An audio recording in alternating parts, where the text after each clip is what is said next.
Hello everybody, Jen McGillis here, otherwise known as CincinnatiJenn, local realtor in the Cincinnati market with RE/MAX United Associates.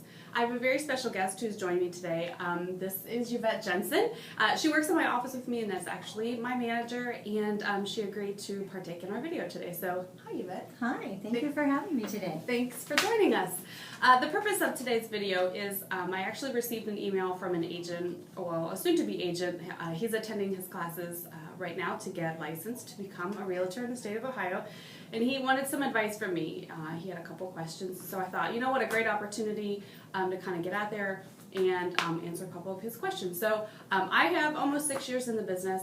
Yvette here has a little bit more time in the business than I do, so I thought it would be nice to bring my experienced opinion, and hers as well. So without further ado, we'll dig into the questions. You ready? Perfect, I'm ready. Okay, Let's go. Excellent.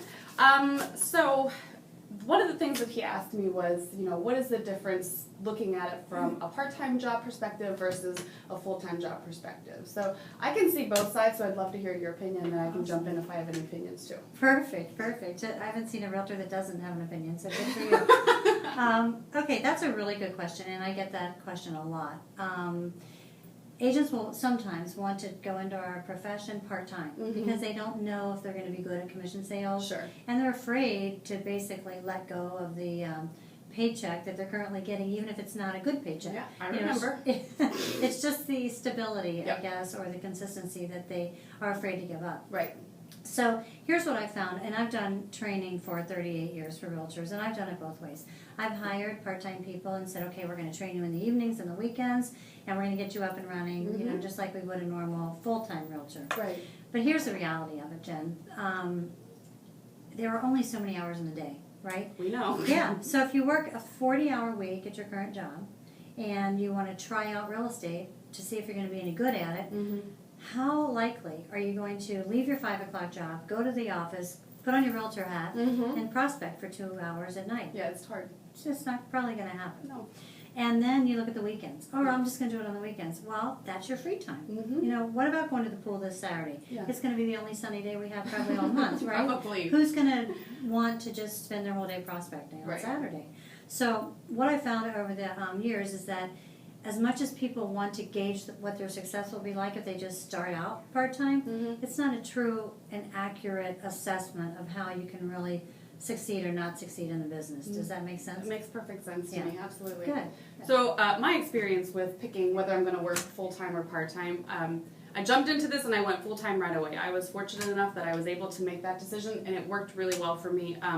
But got to a point where money started getting a little bit tight, so I actually went back to a part-time job. So I was being a mom, I was being a part-time realtor, I had a part-time job, I was being a wife at the same time. That's a lot of responsibility. Right. And at the time that I was in this transitional period, I had a listing, I think we were listed at $1.5 million. And I remember I was at my part-time job making $10, $12 an hour. And that's a good part-time job. Yeah, that's great.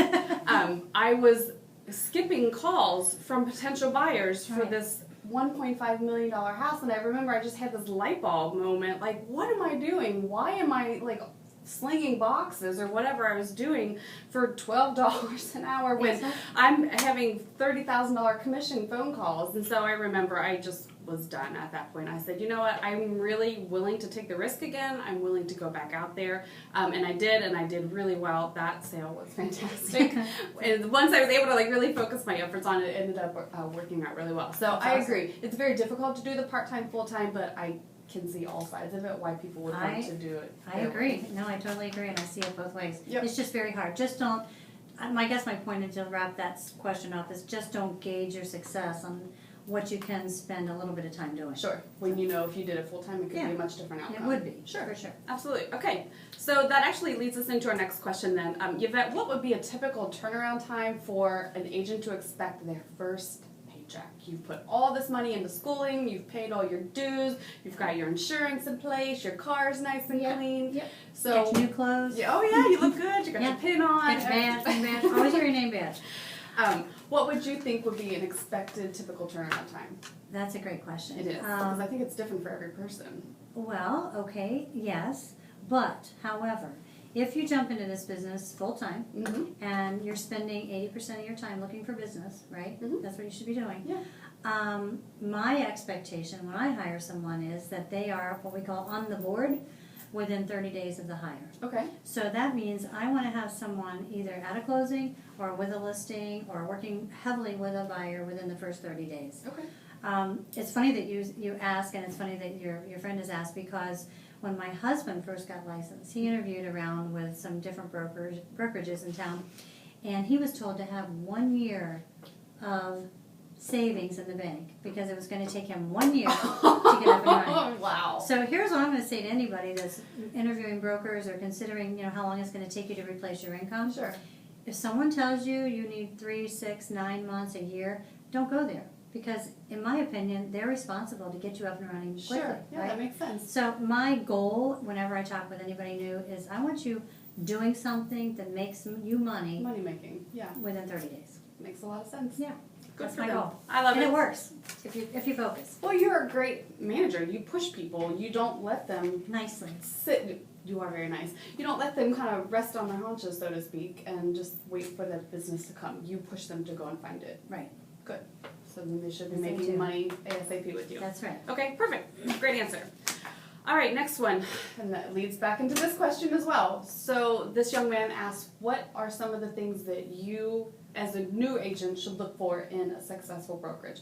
I'll tell you what I looked for. I looked for somebody who would give me the training that I needed. Right. Because there were a handful of brokerages that I interviewed prior to getting my license. I did that even before I finished school because I wanted to know exactly where I was going when I was finished. I'm a Right. girl who likes a plan. That's good. And a couple of the real estate brokerages, the manager said, oh, just come in and get licensed, we'll give you a desk, and we'll just let you go. I think that's very similar to the story Yes. that you were given when you first got licensed. And I think that sounds great. The commission split certainly reflected. I mean, I was offered as much as 90% in one Oh, commission or at one brokerage. I'm like, but how am I going to learn to do my job? Right. And so I knew I needed to go to a company that provided that step by step, hold my hand, teach me exactly what I need to know, and then when I know, let me run. And Right. Right. You're right. It's funny because when I first got licensed, and like I said, it's been 38 years ago now, but no one told me that I should interview around or I should ask questions. I just went where my friends were going. Yeah. And I will never forget the sad, sick day that I went into the brokerage for the first time, and they said, there's your cubicle, and there's your phone, because we had phones on the desk back then. Yeah.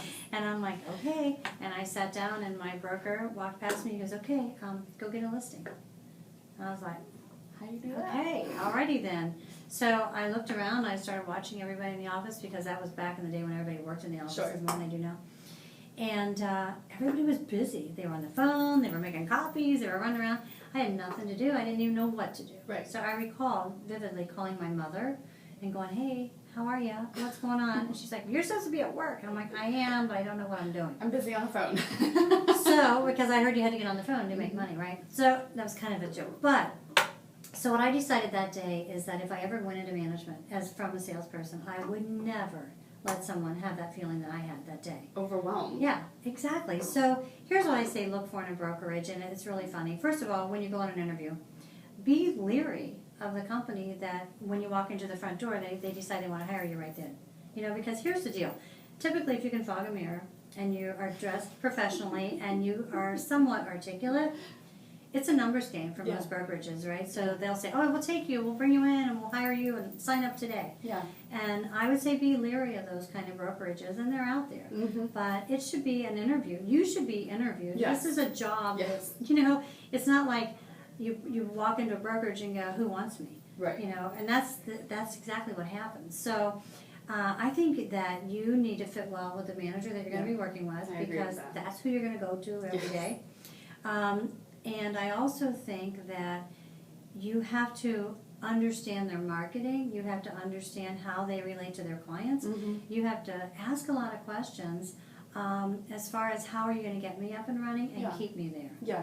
And one thing that I've told people to do before, and if you really want to freak out a manager, that you're interviewing with, when you go there, ask them to do a sample listing presentation for you. Interesting. Yeah. And what's your thought behind that? Because I've never heard that before, I so I know. don't know. Ah, see? Well, here's the deal. That's the person that's going to teach you, right? Mm-hmm. How to do a listing presentation. They're supposed to be the one that says this is how you get business from a seller. Okay. If they can't do it themselves, how are they going to teach you how to do it, right? So you want to see their work in action to see if they can teach you. Yeah, gotcha. Because a lot of brokerages will have an organized training program that they send you off site to take. And a week, 2 weeks, whatever, down to the big corporate office, right? But the bottom line is when you come back from that training, you're not going to have those trainers at your beck and call. You're going to be working with your manager, your administrator, and other things like that. So ask them, show me, because if I screw it up, I need to know how to fix it. And show me how you do it. Right. And if they can't do a listing presentation or a buyer counseling session, or chances are you may want to keep looking. Yeah. And I think that you touched on a really important point, something that I know I have found to be true. Like, you have to have a good working relationship with your manager. Your personalities don't have to be the exact same, but you need to at least be able to trust them and relate to them and know that no matter what, that they have your back. Exactly. And I mean, sometimes it is just as much as a personality clash. Like, I'm sure you're a great manager, I'm sure she's a great manager, but for whatever reason, our personalities just didn't clash or didn't work, and then you can't stay working there because it doesn't work. I don't know how else to put it. No, it doesn't. That's exactly true. So I would just say, in summary for that question, just be careful of the people that go, come here and work. Right. And we'll sign you up today. Yeah. And just really drill to find out how someone is going to help you with your career. Sure. Because it is your career. That's at the end of the day. Like, your manager is not the one who's trying to put money on the table or money on the bank, food on the table. That's the best way to say it. Like, so... Yeah, perfect. All right, that's a good question. That was a good question. So 2 more questions. This one I think is a little, it's not ambiguous. It's very straightforward, but I think it causes us a little concern. The question is, what are some potential tax write-offs that you as a new realtor or a seasoned realtor could expect to be able to write off at the end of the year? So, I know that you said that you're a little nervous about answering this question just because we don't want to give legal advice or anything like that. So maybe a better way to handle that would be, what are some of the things that you have written off? And I can give some examples about what I've written off as well. Then we're not giving advice, we're giving experience. Yeah, exactly. First of all, before we even address that question, my recommendation is to talk to a CPA. Absolutely. Any CPA will have a list of things. If you say I'm going to be an independent contractor, that will tell you this is allowable, this is not. They'll chew your ear off for 3 hours telling you all about it. Yeah, and how great they are, and you should hire them too. Exactly. And that's okay, But I think the thing to keep in mind, and talking about write-offs, is that when you do real estate as a career, you are an independent contractor. So you don't get a W-2 form at the end of the year. You actually get a 1099. Right. And that does allow you to, if you're running your business like your own business, so it does allow you to do for certain write-offs. Right. So generally speaking, and I'm not a CPA, but okay. I'm not even an attorney, although sometimes I try to think I am. But typical things that you might write off are all of your educational expenses, anything you do to better your career, or the things that are required to you to take to become licensed. Any dues that you pay, MLS fees, memberships, board fees, mileage on your car, and that's tricky. So talk to a CPA on how you calculate that. Yeah. And mileage. What else? What else? Client dinners. Client gifts. Yeah. I know I've done that before. Yeah. Like if you give a closing gift or if you buy someone dinner. And those all have limits on them. I think the closing gift limit right now is $25 per closing. Doesn't mean you can't spend more if you want to, but that's all you're going to be allowed to deduct in the tax situation. Right. The other... Maybe $25 gifts then. Yeah, maybe. I don't know. You have to talk to your accountant. I'm not going to give that advice. But... well, before, when, after. There you go. Yeah, or him and her. Right, exactly. There we go. I like it. But the other thing you mentioned, you said client, what was it? Oh, dinners. Yeah. Be careful with that too. Yeah. Because you're really not allowed to deduct the entire dinner. No, just the portion. Just the portion that your client eats. Right, yeah. So I would say, those are good guidelines in the beginning, but just get with a CPA. Yeah. And again, when you talk to your manager and you're getting an interview, ask them, to refer someone to you, and they should be able to do it pretty quickly. Yeah. Most managers have years and years and years of experience. So you would hope. Yeah. Well, I said most. I don't know. I can't speak for everybody. But yeah, so that's a couple of examples about what people have, what realtors can expect as far as tax write-offs are concerned. But I completely agree with you. Yeah, you definitely need to seek the professional advice of a CPA. Exactly. Okay. And this one I designed just to be a little bit fun. couple of these were his. This last one here is mine. Okay. Just because you do have the experience more so than I do. So Okay. I would like to know. This scares me a little bit. No, don't be scared. This is all about fun. We're just All right. having a good time here. All right. Okay. Tell me, what are 2 things that you wish that you knew when you first were licensed that you know now that you didn't know then, and how would that help have guided your career a little bit differently? Well, number one, to do the right interviewing so that I didn't. Sure. I always said I felt like I was all dressed up and nowhere to go. You know, I had the new car, I had the new outfit, I had a new briefcase. Right. I didn't know what to do with it. So, Sure. you know, I think to really take it seriously, the training and education more seriously than a lot of people do. Mm-hmm. But I will tell you, if this is our closing question, what I would like to leave your friend with is this. The people that I think that are going to succeed the most in real estate as starting anew are going to be the people that are nice. Does that sound silly? No, it doesn't, because again, the 6 years in the business, I've worked with some people that I'm like, how do you have clients? You are rude, Yeah. you're mean, you're short, you're completely unprofessional. The exact opposite of what you would think a very successful realtor would be, but yet they continue to get business, and that confounds me on every level. Exactly. So the number one thing is be nice, and the number 2 thing is look at your sphere of influence. You know, because you have to start out with business. No one's going to hand you a bucket full of business, right? So, you know, are you friendly? Do you have friends? Do you have people that would refer you? Do you have people that respect you? Do you have people that trust you? Right. And that's really the biggest key.